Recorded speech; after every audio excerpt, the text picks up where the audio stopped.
हम मोक्षदा एकादशी की भक्तों कथा सुनाते हैं, पावन कथा सुनाते हैं। जिस व्रत के करने से मोक्ष को मानव पाते हैं, हम कथा सुनाते हैं। हम मोक्षदा एकादशी की भक्तों कथा सुनाते हैं, पावन कथा सुनाते हैं। जिस व्रत के करने से मोक्ष को मानव पाते हैं, हम कथा सुनाते हैं। सब नष्ट पाप हो जाए, मुक्ति का मार्ग खुल जाए। सब नष्ट पाप हो जाए, मुक्ति का मार्ग खुल जाए। प्रिय भक्तजनों, आज हम आपको मार्गशीर्ष मास के शुक्ल पक्ष की एकादशी, जिसे मोक्षदा एकादशी के नाम से जाना जाता है, इसकी पावन कथा सुनाएंगे।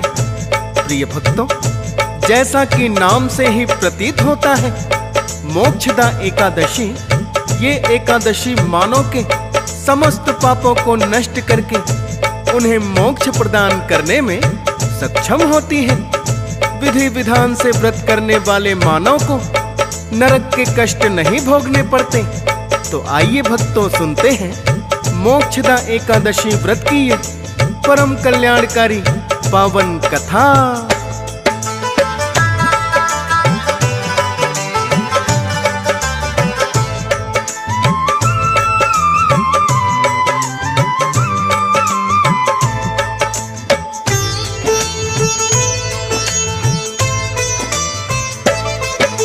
मोक्षदा एकादशी व्रत की कथा है ये प्राचीन।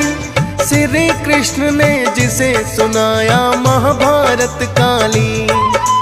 श्री कृष्ण जो पांडवों का सदा ज्ञान बढ़ाते हैं, क्या है धर्म और क्या अधर्म है उन्हें बताते हैं। पांडवों के मन जब भी कोई प्रश्न है उठता खास, उत्तर जानने आते हैं वो श्री कृष्ण के पास। मार्गशीर्ष का शुक्ल पक्ष जब भक्तों चल रहा था, युधिष्ठिर के मन में भी जागी है एक जिज्ञासा। एकादशी की व्रत कथा वो सुनना चाहते हैं, पावन कथा सुनाते हैं। जिस व्रत के करने से मोक्ष को मानव पाते हैं, हम कथा सुनाते हैं। सब नष्ट पाप हो जाए, मुक्ति का मार्ग खुल जाए। सब नष्ट पाप हो जाए, मुक्ति का मार्ग खुल जाए। प्रिय भक्तजनों, जब मार्गशीर्ष माह का शुक्ल पक्ष आरंभ हुआ तो युधिष्ठिर के मन में जिज्ञासा हुई कि श्री कृष्ण जी से शुक्ल पक्ष की एकादशी की व्रत कथा सुननी चाहिए।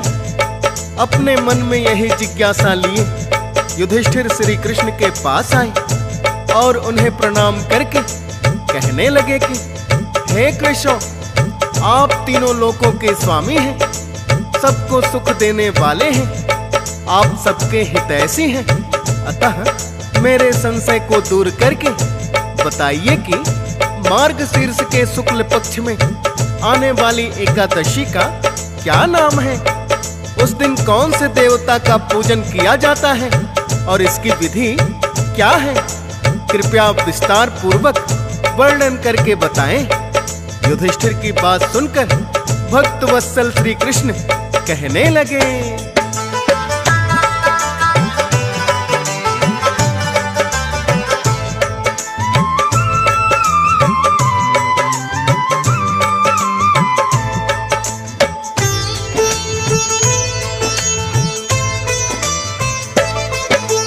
उत्तम प्रश्न युधिष्ठिर आपने आज किया है बड़ा ही। सुनकर यश की प्राप्ति होगी, करेंगे सभी बड़ाई।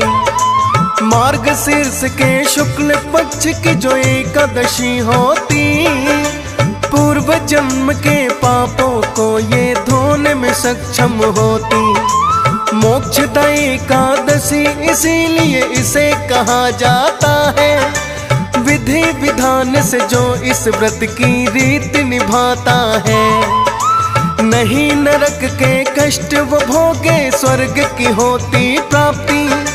मोक्षदायी एकादशी व्रत में है कुछ ऐसी शक्ति, सुखमय जीवन जीते अंत में स्वर्ग को जाते हैं, पावन कथा सुनाते हैं। जिस व्रत के करने से मोक्ष को मानव पाते हैं, हम कथा सुनाते हैं।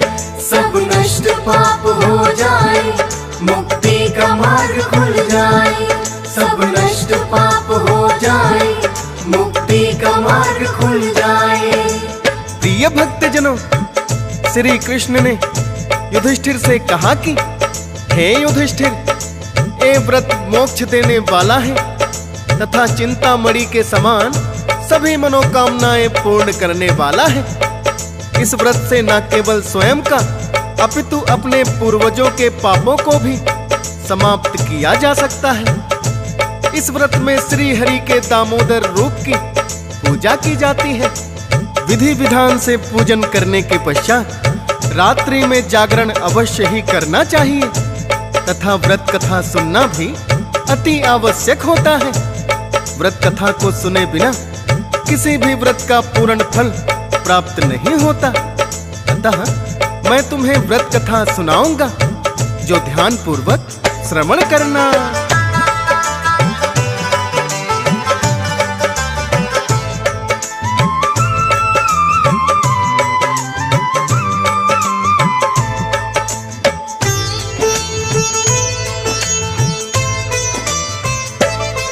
प्राचीन काल में गोकुल नाम का एक नगर कोई था।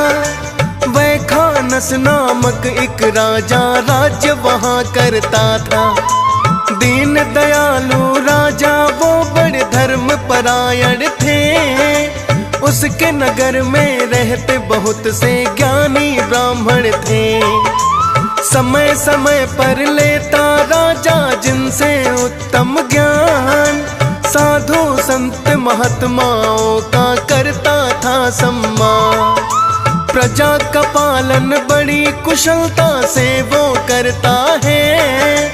कुशल राजा भी है और हरि सिमरन भी करता है। प्रजा के वासी आदर से उन्हें शीश झुकाते हैं, पावन कथा सुनाते हैं। जिस व्रत के करने से मोक्ष को मानव पाते हैं, हम कथा सुनाते हैं। सब नष्ट पाप हो जाए, मुक्ति का मार्ग खुल जाए। सब नष्ट पाप हो जाए, मुक्ति का मार्ग खुल जाए। प्रिय भक्तजनों, श्री कृष्ण ने युधिष्ठिर से कहा कि हे युधिष्ठिर, राजा वैखानस के राज्य में सभी प्राणी सुखी थे, क्योंकि राजा वीर और पराक्रमी होने के साथ साथ बड़ा ही धर्मपरायण भी था। एक दिन राजा के सपने में उसके स्वर्गवासी पिता आए और कहने लगे कि हे पुत्र, मैं अपनी मृत्यु के पश्चात नरक के दुख भोग रहा हूँ, तुम मुझे यहाँ से मुक्त कराओ। श्री कृष्ण कहने लगे कि जो ही राजा वैखानस ने अपने पिता को नरक की यातनाएं सहते हुए देखा, उनका मन अत्यंत व्याकुल हो उठा। तत्पश्चात उन्हें निद्रा भी नहीं आई और प्रातः काल उठते ही वो ज्ञानी ब्राह्मणों के पास चले आए और कहने लगे,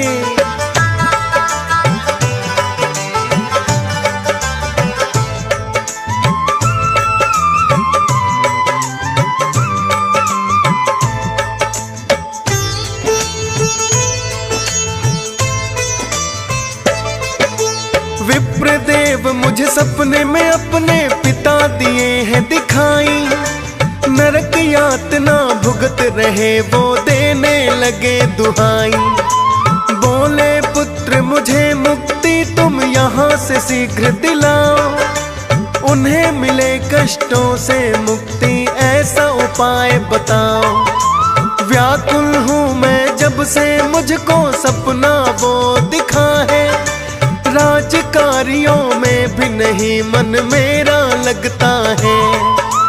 अपने पिता को नरक से मुक्ति शीघ्र दिलाना चाहता, चैन मुझे नहीं आए जब तक संभव ना हो जाता। उत्तम पुत्र वही कर्तव्य को जो निभाते हैं, पावन कथा सुनाते हैं। जिस व्रत के करने से मोक्ष को मानव पाते हैं, हम कथा सुनाते हैं। सब नष्ट पाप हो जाए, मुक्ति का मार्ग खुल जाए। सब नष्ट पाप हो जाए, मुक्ति का मार्ग खुल जाए। प्रिय भक्तजनों, श्री कृष्ण ने युधिष्ठिर से कहा कि हे युधिष्ठिर, राजा वैखानस ब्राह्मणों से कहने लगे कि हे विप्रदेव, पुत्र का कर्तव्य होता है कि वो माता पिता की सभी इच्छाएं पूर्ण करे। ऐसे में मेरे पिताश्री ने मुझे सपने में आकर जो कहा है, उनकी आज्ञा का पालन मेरा कर्तव्य बनता है। अतः हे ब्राह्मण, मुझे कोई ऐसा उपाय बताएं जिससे मैं अपने स्वर्गवासी पिता को नरक के कष्टों से मुक्ति दिला सकूं।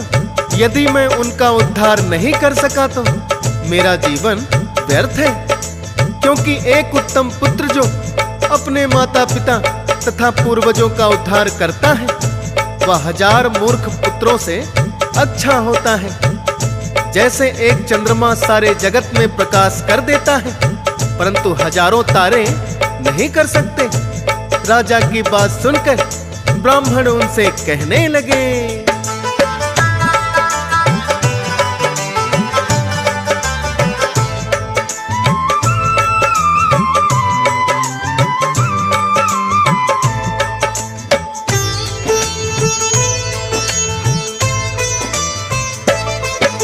सुन राजन की बातें ब्राह्मण ने उनसे कहा है।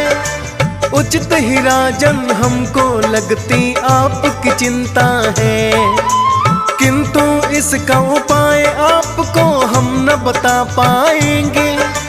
लेकिन मार्ग अवश्य ही कोई ऐसा बताएंगे। ऋषि पर्वत जो भूत भविष्य वर्तमान के ज्ञाता, उनके पास में हर विपदा का अवश्य हल मिल जाता। ऋषि पर्वत के आश्रम में है राजन, चले जाओ और अपनी चिंता का कारण जाकर उन्हें बताओ।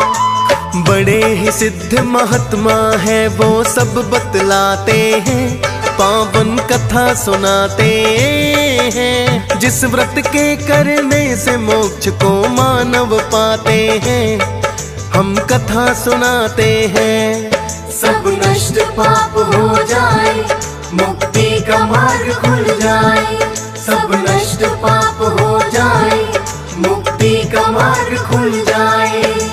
प्रिय भक्तजनों, श्री कृष्ण ने युधिष्ठिर से कहा कि राजा वैखानस को ब्राह्मणों ने कहा कि अपने राज्य की सीमा में ही एक वन में ऋषि पर्वत तपस्या कर रहे हैं, जो कि भूत भविष्य और वर्तमान के ज्ञाता हैं। आप उनके आश्रम में जाकर उन्हें सभी बातों से अवगत कराएं। हमें पूर्ण विश्वास है कि ऋषि पर्वत आपको कोई उपाय अवश्य ही बताएंगे। हे युधिष्ठिर, ब्राह्मण की बात सुनकर राजा वैखानस ने बिना एक पल गंवाए ही ऋषि पर्वत के आश्रम की ओर प्रस्थान कर दिए।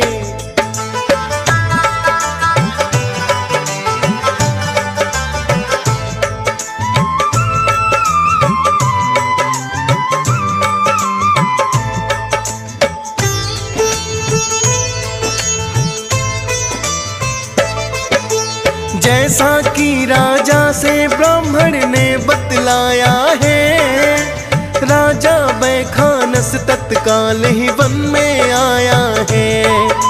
शांत चित्त से अनेकों ही योगी वहाँ तप कर रहे हैं, और कुछ ऋषि पर्वत की सेवा में भी लगे हुए हैं।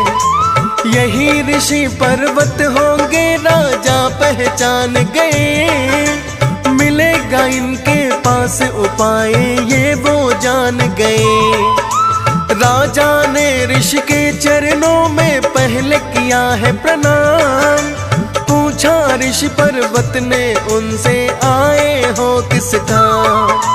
राजा उन्हें सपनों का सारा हाल बताते हैं, पावन कथा सुनाते हैं। जिस व्रत के करने से मोक्ष को मानव पाते हैं, हम कथा सुनाते हैं। सब नष्ट पाप हो जाए, मुक्ति का मार्ग खुल जाए। सब नष्ट पाप हो जाए, मुक्ति का मार्ग खुल जाए। प्रिय भक्तजनों, श्री कृष्ण ने युधिष्ठिर से कहा कि हे युधिष्ठिर, राजा ने ऋषि पर्वत के चरणों में दंडवत प्रणाम किया और फिर उन्हें अपनी चिंता के कारण से अवगत कराया कि किस प्रकार उसके पिता ने उन्हें नरक से मुक्ति दिलाने के लिए सपने में आकर कहा है। राजा की बात सुनकर ऋषि पर्वत ने अपने नेत्र बंद किए और ध्यान करने लगे। कुछ ही देर पश्चात ऋषि पर्वत ने अपने नेत्र खोले और राजा से कहा कि हे राजन, मैंने योग बल से तुम्हारे पिता के कर्मों को जान लिया है। उन्होंने पूर्व जन्म में कामातुर होकर अपनी पत्नी को तो रति दी, किंतु सौत के कहने पर दूसरी पत्नी को ऋतु दान मांगने पर भी नहीं दिया। उसी पाप कर्म के कारण तुम्हारे पिता को नरक में जाना पड़ा।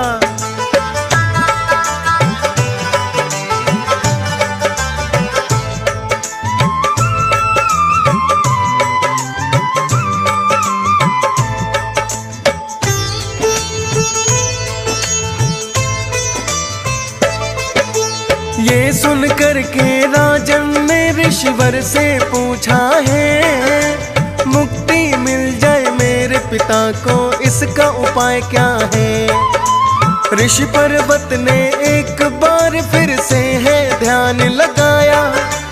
आंख खोल कर राजन को फिर एक उपाय बताया। कहने लगे यदि मोक्षदायी एकादशी व्रत किया जाए, मोक्षदायी एकादशी व्रत फल पिता तुम्हारे पाए। इस व्रत फल से राजन उनको मिल जाएगी मुक्ति। मोक्षदायी एकादशी व्रत के फल में इतनी शक्ति, पापी जन भी स्वर्ग के अधिकारी बन जाते हैं। पावन कथा सुनाते हैं, जिस व्रत के करने से मोक्ष को मानव पाते हैं, हम कथा सुनाते हैं। सब नष्ट पाप हो जाए, मुक्ति का मार्ग खुल जाए। सब नष्ट पाप हो जाए, मुक्ति का मार्ग खुल जाए। प्रिय भक्तजनों, श्री कृष्ण ने युधिष्ठिर से कहा कि हे युधिष्ठिर, ऋषि पर्वत ने राजा बैखानस से कहा कि हे राजन, यदि तुम बंधु बांधवों सहित मोक्षदा एकादशी व्रत पूरे विधि विधान से कर लो और सभी व्रत फल तुम्हारे पिता को प्रदान कर दो, तो अवश्य ही उन्हें नरक की यातनाओं से मुक्ति मिलेगी और वो स्वर्ग लोक में पहुंच जाएंगे। अपने पिता की मुक्ति का उपाय जानकर राजा बैखानस ने ऋषि पर्वत का बारंबार आभार प्रकट किया और उनके चरणों में प्रणाम करके नगर में लौट आए।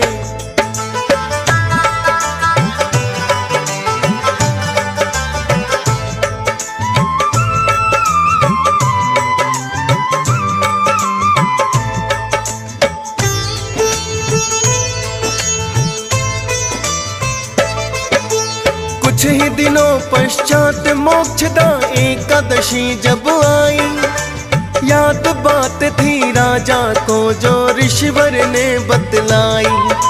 बंधु बांधवों सहित राजा ने फिर तो व्रत किया है और समर्पित अपने पिता को व्रत का फल किया है, जिसके कारण उनके पिता पापों से मुक्त हुए। विष्णु दूत लेकर के स्वयं ही स्वर्ग में उन्हें गए। जाते जाते अपने पुत्र को आशीर्वाद दिया। सब एकादश व्रत करना तुम इतना भी है कहा। देकर आशीर्वाद वो तो फिर स्वर्ग को जाते हैं, पावन कथा सुनाते हैं। जिस व्रत के करने से मोक्ष को मानव पाते हैं, हम कथा सुनाते हैं। सब नष्ट पाप हो जाए, मुक्ति का मार्ग खुल जाए। सब नष्ट पाप हो जाए, मुक्ति का मार्ग खुल जाए। प्रिय भक्तजनों, श्री कृष्ण ने युधिष्ठिर से कहा कि हे युधिष्ठिर, मोक्षदा एकादशी व्रत की यही कथा है जो कि पूजा पाठ के पश्चात अवश्य ही श्रवण करना चाहिए। मोक्षदा एकादशी व्रत इतना उत्तम है कि राजा वैखानस के पिता को भी व्रत फल प्राप्त होते ही स्वर्गलोक प्राप्त हुआ। कथा को सुनकर युधिष्ठिर ने श्री कृष्ण जी का बड़ा ही आभार प्रकट किया और कहा कि हे प्रभु, हम सभी भाई इस व्रत को अवश्य ही करेंगे।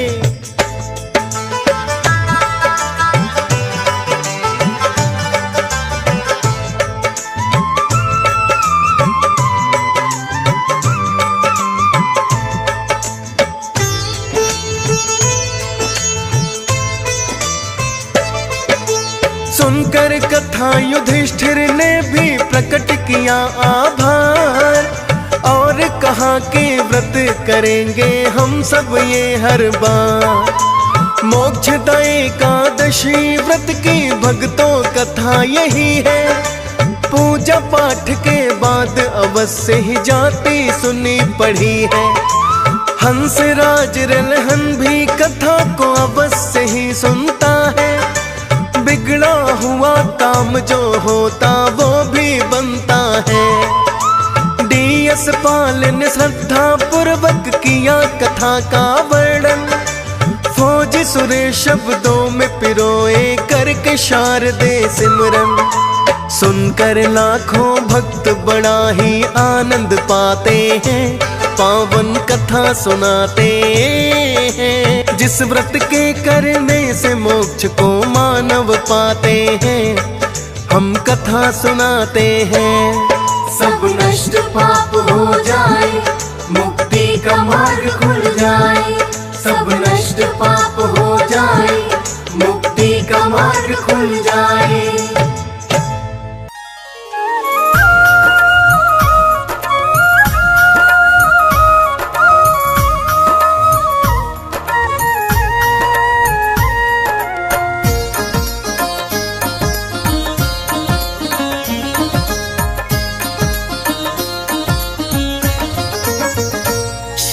नारायण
जय जय नारायण नारायण हरि हरि। जय जय नारायण नारायण हरि हरि। श्रीमन्नारायण नारायण हरि हरि। श्रीमन्नारायण नारायण हरि हरि। हरि ओम नमो नारायण। हरि ओम नमो नारायण। हरि ओम नमो नारायण। हरि ओम नमो नारायण।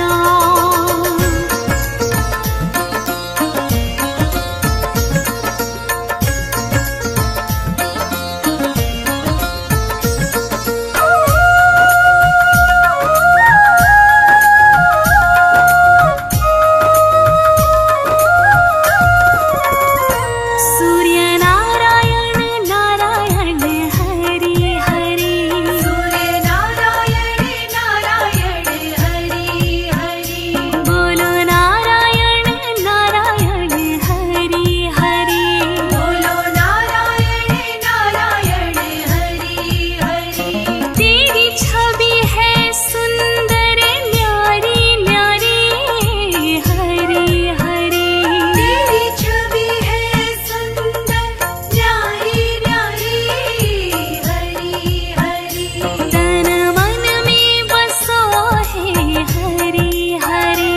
तन मन में बसो है हरि हरि। कण कण में बसो है हरि हरि। कण कण में बसो है हरि हरि। हरि ओम नमो नारायण। हरि ओम नमो नारायण। हरि ओम नमो नारायण। हरि ओम नमो नारायण।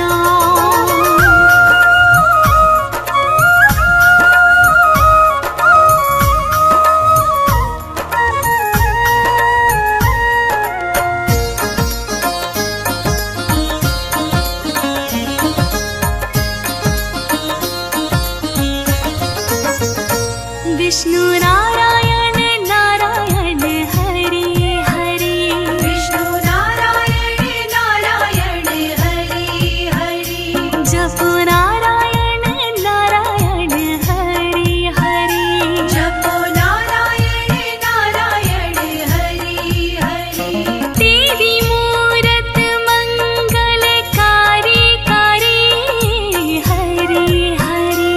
तेरी मूरत मंगलकारी कारी हरि हरि। श्रीमन्नारायण नारायण हरि हरि। श्रीमन्नारायण नारायण हरि हरि। भजमन नारायण नारायण हरि हरि। भजमन नारायण नारायण हरि हरि। हरि ओम नमो नारायण। हरि ओम नमो नारायण। हरि ओम नमो नारायण। हरि ओम नमो नारायण।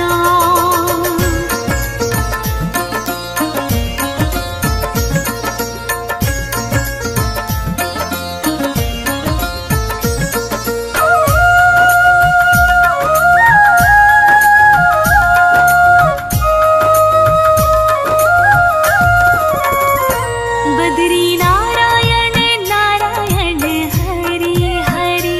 बद्री नारायण नारायण हरि हरि। बोलो नारायण नारायण हरि हरि। बोलो नारायण नारायण हरि हरि। तेरी लीला सबसे न्यारी न्यारी हरि हरि। तेरी लीला सबसे न्यारी न्यारी हरि हरि। जय जय नारायण नारायण हरि हरि। जय जय नारायण नारायण हरि हरि। श्रीमन्नारायण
पृथ्वी